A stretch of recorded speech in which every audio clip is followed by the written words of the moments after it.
এই যে লাল লাল করে ভেজে নিয়েছি।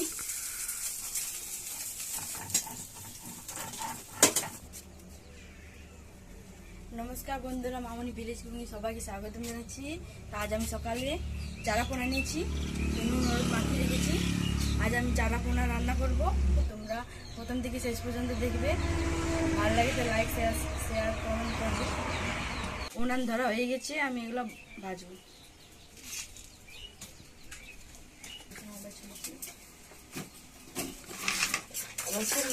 রসুন ছিঁড়ে দিচ্ছি। আর এই যে দুটি সরিষা দেবো, তারা পোনার জন্য দুটি সরিষা বাটবো।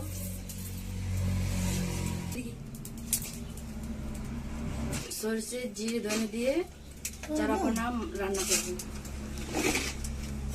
কড়াই তেল দিব, আর দুটি গোলকি ধনিয়া জিরে সব দিয়ে দিই। একে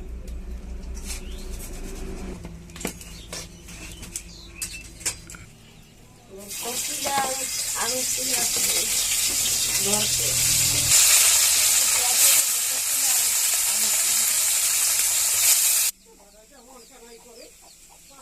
একটু আদালি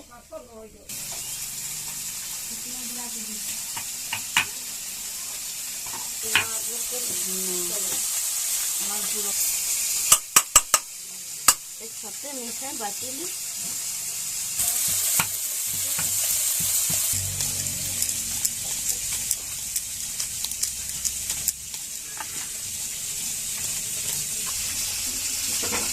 মাছটা ভাসিয়ে দিবি।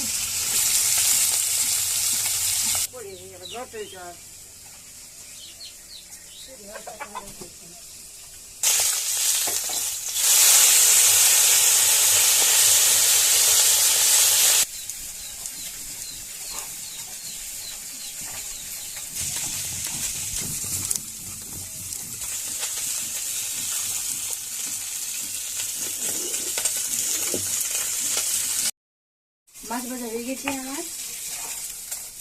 এই যে লাল লাল করে ভেজে নিয়েছি।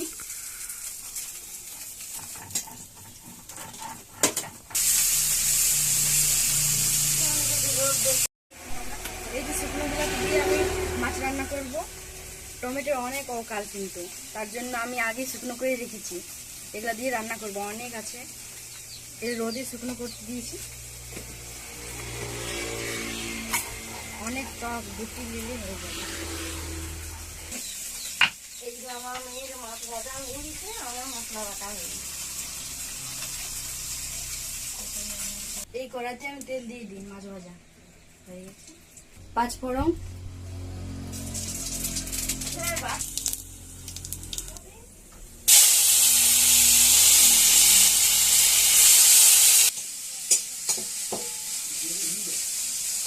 মশলা বাটাটা দিয়ে দিই।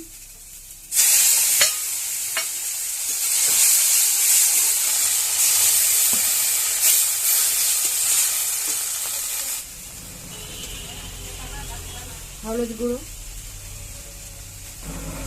পরিমাণ মতো নুন,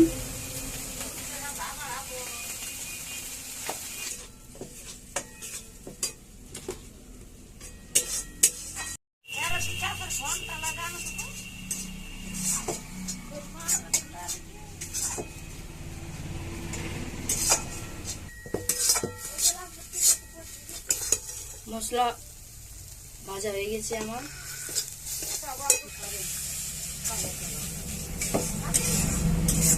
জল, রান্না হয়ে গেছে। এবার সবাইকে খেতে দিই।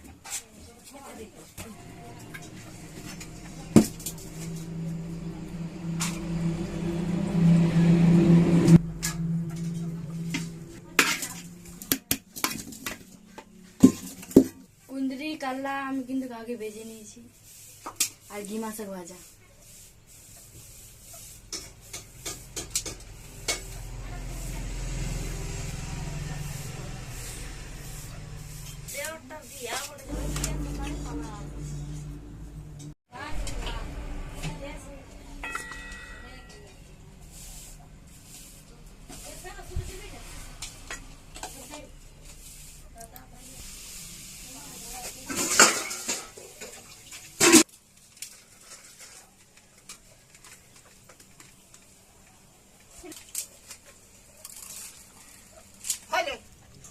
মাছটা দারুণ মিষ্টি লাগছে গো। আমার নাম ভালো লাগে আমার। মাছটা বড় মিষ্টি, যারা আমার খুব মিষ্টি, খুব মিষ্টি লাগছে।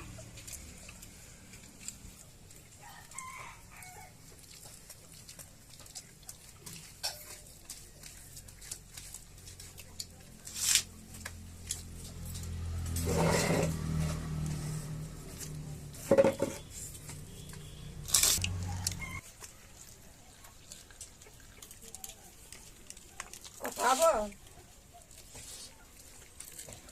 দাম শুধু ভাজা হয়েছে মাছটা, কাটাগুলো গুঁড়ো হয়ে গেছে। আমার মেয়ে খুব সুন্দর রান্না করেছে চারাপোনা, এই যে খাচ্ছি। এখানে ভিডিওটা শেষ করলাম।